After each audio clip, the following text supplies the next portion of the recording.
All right, welcome back. It's time for us to talk sports. If you're a fan of football, or if you're just anywhere in the world right now, even if you're not a fan of football, you definitely know that the World Cup is currently going on in Qatar, and that's all anybody can talk about. Yes, Nigeria is not at the World Cup, but still, you know, you're watching some games, even if you're watching them jealously. I'm joined here now by Chileke Dozie, who's a football enthusiast. Thanks for being here today. Thank you very much. I am a huge fan of the underdog at every tournament. Yes. It's Nigeria and the underdogs I go for. So I'm having a great tournament because I've been seeing some results that have been exciting for me so far. How would you rate this World Cup in terms of the games and the excitement it's thrown up? Yes, there's been a lot of 0-0 games, like but still, it's been exciting for me. Definitely. Well, thank you very much. So first of all, the games have been superb. Though sometimes you bring about the VAR part of it, the officiating and all, but then pretty much it's been okay. The underdogs, the surprising results, not for instance, the Saudi Arabia and Argentina. Yes. No one saw that. Yeah. I'm sure you didn't see that as well. Nobody saw that coming. And even the Saudis didn't see it coming. And the Japan, Germany too, no one saw that coming. Even after going, how many minutes to go? Like 15 minutes left, and they just turned it around. Yeah. And the interesting thing is that these two teams you mentioned, started out their tournament so well. Saudi Arabia has now gone on to lose their second game. Japan has now gone on to lose their second game. And Japan was the country I was rooting for, or still rooting for anyways. So what does this say about, the psychology of football? Sometimes you say, when you're running on a momentum, you're on a winning streak and it gives you confidence. But we've seen that flip on this side. What did it do differently, that, stopped with started hearing Rolls-Royce stories, even if they are unconfirmed for the Saudi players? What happened differently in the second game? Well, probably the whole excitement got into their heads and they relaxed a bit. Well, you could see, I'm sure you saw the video from the Saudi team, the coaches' halftime team talk. Yes. After going down in the first half against Argentina. So I'm sure probably they just reduced their whole energy and all, but hopefully, the third game, the deciders, it's going to be electric. Which teams have stood out for you? We've had some of the big names who have, played and, shone brightly. France has done good. England started out great. It looks like things have slowed down a bit. Spain is going to be playing today after walloping Costa Rica. I believe it was 6 or 7-0 or something crazy like that. So we've seen some of the big teams still show up. Brazil had an excellent game in their first, showing. But I'm not very excited with the same old names. Could you try again? So first of all, which big names have excited you, and which new sort of underdogs have stood out for you? The big names, we have to go with Brazil first of all. Yeah. Spain, being Spain. The whole tiki-taka and all. Yeah. Surprisingly, I would say Germany, the first half of their game they did excellently well. Though they just missed a lot of their chances. They didn't just kill the game off, which happens in football. If you don't kill off your game, it comes back to bite you. Then England, their first game as well. But I would say USA. I'll give it to USA as the underdog. Very solid team, actually. Yes. If we go by individual play and even the collective as a whole, how they've been able to put the team together. I think it's just one player in the team, in their starting 11, who isn't based in Europe. Yes. And that's a completely different dynamic for an American team, so I think that's a very good one. But speaking of the Germanys and, the Brazils and all of that, we've had the big stars show up in some of these games. We've had, the Messis, the Ronaldos, they've had their moments. We've had Neymar, who seems to have had an injury now, but we're not sure if he's going to come back at some point during the tournament, What has been the highlight for you in the tournament? The names, the big names, or the teams? If I say the big names, we'll have to go back to the Argentina, Saudi Arabia. But then, for me, the standout has been the whole organization of the whole World Cup. Yeah. Right from the start. Though they had their whole bad names and all, the whole scandals and everything about getting the hosting rights. But notwithstanding, the whole setup of the World Cup has been excellent. Yeah. Right from the get-go, the opening ceremony, all down to, I don't think there's been, this should be like the first World Cup where each match, there's something like a ceremony. Like an opening ceremony before every game. I've never seen that. I know. I was like, are they going to have 64 opening ceremonies or opening things? I don't know what they are. I pray they do, because they've been different, one after the other. Yeah.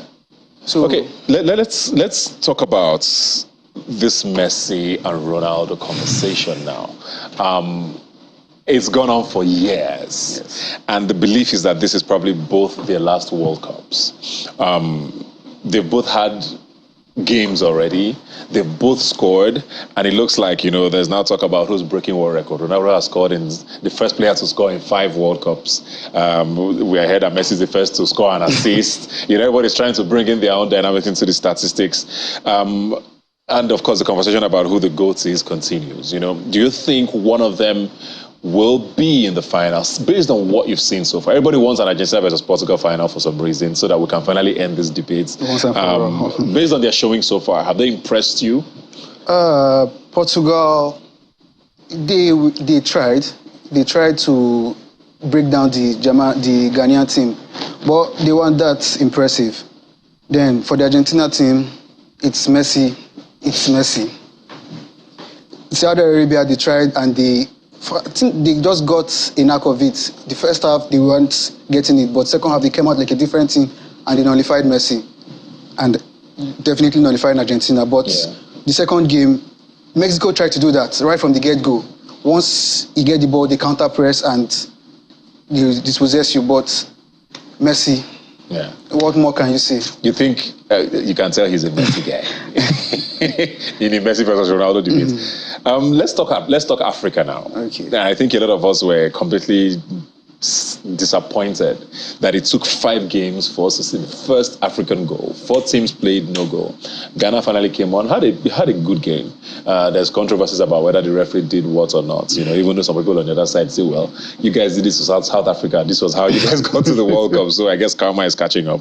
But with Africa's performance, we finally have our first win with Senegal against Qatar. Everybody kind of expected that. Have you seen something that might give you some confidence to say, okay, this tournament might be different from Russia? Russia, we had all 5 representatives from Africa crash out in the first round. Do you think that will be different this time based on what you've seen? No. Because first of all, the groupings helped a lot. Talking from an African perspective, we just have Qatar out already, so leaving us with Ghana, leaving us with Senegal, Netherlands and Ecuador in that group A. Meaning, if Senegal gets a good result, they're going through. Yeah. So at least, from as an African man, have one leg in there. Hopefully, we'll beat Ecuador and we qualify. Then the other side, at the tail end of the group, which is Ghana, hopefully they're in a tougher dynamic. Their group is pretty crazy. They still have to meet South Korea, and we've seen what Asians are doing in this World Cup. And then you still have to meet Uruguay. So hopefully... That's like a grudge match, because they had the Uruguay 2010 World Cup. They will bring it back. I'm sure it's still in the back of their heads. Yeah. They will still bring it back. But I think from the Ghanaian team, no one from that 2010 World Cup is in this squad. So hopefully they come with a different mindset of not like a revenge mission. Let's just play our game the way we played Portugal, and we do our thing, and we just... Hopefully we make, or they do make you really look at that Ghanaian team and have confidence? And this is coming from a point of view of, a lot of people on the continent are rooting for Ghana. Ghana has shown the sparks in the past sometimes. But you look at that team, there's been debates about, are they really good enough? Andreayo, he sparks sometimes doesn't show up. Yes, he did score a goal on the day against Portugal. But looking at the team, yes, Senegal might be the one, I think a lot of people believe. Sadly, Mane is not there. But with Ghana, do you see the same spark? Well, Ghana, they have the team. Out of the whole 5 teams, apart from Senegal being the African champions, if there's going to be another team that's going to qualify, that or looks like qualifying from their group, is more or less Ghana. Hopefully, all 5 qualifies, but, well, Ghana looks like a real deal. Yeah. Because they got the individual players like you mentioned, Ayu, he's got his younger brother there too, and Kudus that plays for Ajax.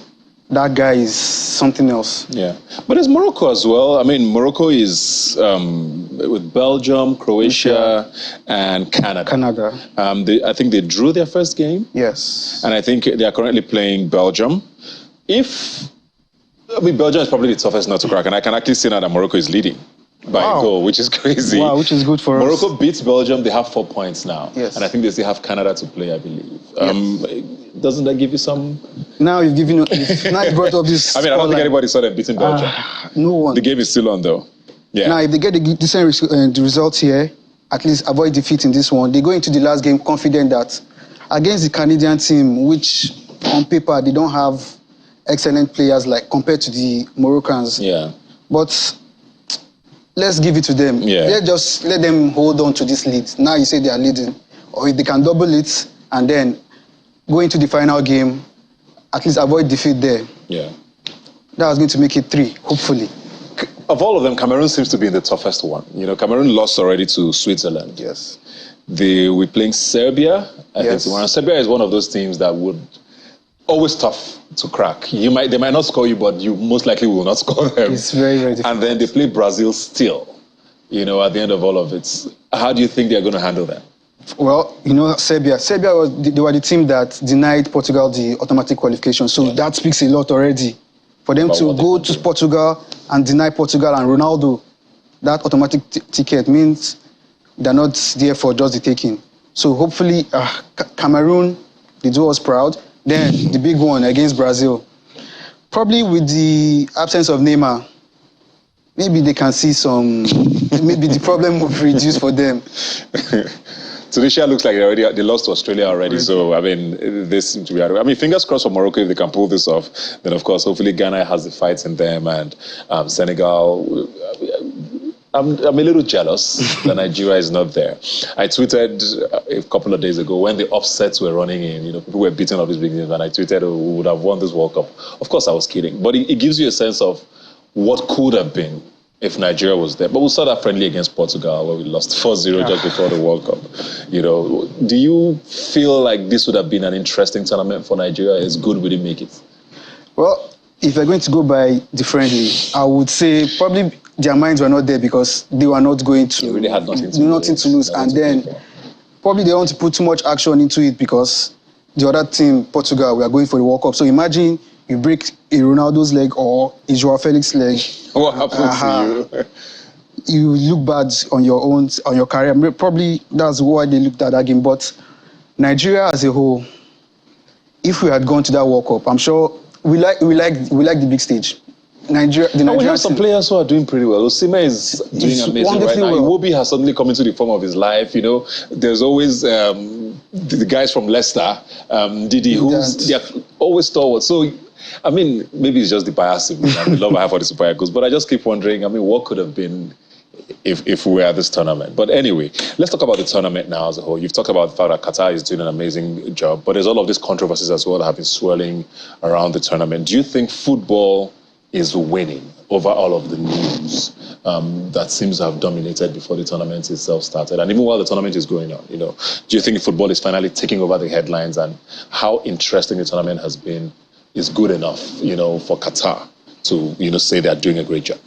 Yeah, football is definitely winning because before the World Cup started, we already heard about their whole rights. If you don't want this, if you want to do this, don't do this here. We just have 1 month to celebrate this football festival. So just abide by the rules and let's get it done. But football as a whole, at least the whole Saudi Arabia, I always go back to the Saudi Arabia, Argentina. I think that made everybody like, let's just keep that aside. Let's keep it aside and enjoy the game. And I think that's what has been going on. No one, from just before I came in, no one really talks about the whole controversies again, about them getting the hosting rights and whatnot, about the whole other things that trying to cover up. But then, football is winning. Yeah. Football is winning, and we would love to see this go on, continue like this to the end of the tournament. Are you happy with the timing, though? Because that's one thing I think that keeps throwing me off about having a World Cup in November, December. I wasn't sure how it was going to turn out. I mean, the tournament is interesting now, so we might have forgotten. How do you think that affects leagues eventually? Because people are going to go back to their leagues in January again and have to go back to league football halfway through things. Do you think this timing works? I mean, I knew it probably won't continue like this going forward, but what do you think about the timing? Well, the timing was just basically because of the weather there. If they had played in during the summer, we'll be hearing news about the heat stroke and everybody, maybe long breaks and all, but they consider that, okay, let's give it around the same period when the weather will be conducive for us to play the football game. And then the state-of-the-art stadiums that are building for this World Cup alone has already helped with it. But after this, they all have to go back to the players, will have to go back to their club commitments, and hopefully they carry the form which they brought into the World Cup, and after the World Cup, they take it back to their club sides and carry on with it. But generally, this is perfect for me, as considering the weather and everything. We know how Middle East is during the summer, so they might not have had it easy. The players, having it easy playing during that summer period. So November, December is the ideal time. While we're probably saying goodbye to the Ronaldos and Messis of this world, the future looks exciting. I don't know if you agree with me. We have talk about an Mbappe who's already scored more goals than Thierry Henry at the World Cup for France. We have talk about Olivier Giroud, who's about to break the all-time record for international football in France. We have people like Bukayo Saka, who are still so young but are already scoring goals at the World Cup. Are you excited for the future? And who do you think is going to be the star of this tournament with all of these big names, both old and new? Presently, Mbappe is writing all the headlines for the good side. Mbappe just is Kylian. Yeah. So going forward, I feel, though I don't want an old head winning the World Cup again, but if there's going to be an old head winning the World Cup, it's going to be either Brazil for me, or maybe France. Yeah. France. Both of them, I think, have shown. They look like they can retain the trophy, and Brazil. It's been a long time. It's been a long time they've been at the top of the world. So it's over 20 years, and that was Cafu lifting it. So I think this is Neymar's time, hopefully. So you're already predicting? Who do you think is going to win the World Cup? Let me put you on. Personally, I will go who do you want to win, and who do you think will win? Two questions at the same time. Okay. Who do I want to win? Brazil. Okay. As a football lover, Brazil. Okay. Well, who do you think will win? From the first two games they played in their France. Let's leave it for France. I feel France might retain it. Going on with how they play, and hopefully the qualification, how they go out from the group. If they finish first in their group, maybe they meet a lesser team, and then they can use it and go to the top again. But as you asked before, Seleção. I'm terrible at predictions. Let me first start with that. But I'm almost sick of the fact that the same countries win the World Cup every time. There's 200 and something countries in the world. There's 32 teams that come at every tournament. And if it's not France, it's Italy, it's Germany, it's Spain, it's Brazil, it's Argentina. Come on. I really hope we can see a brand new winner. I went for the underdog, Japan as my favorite.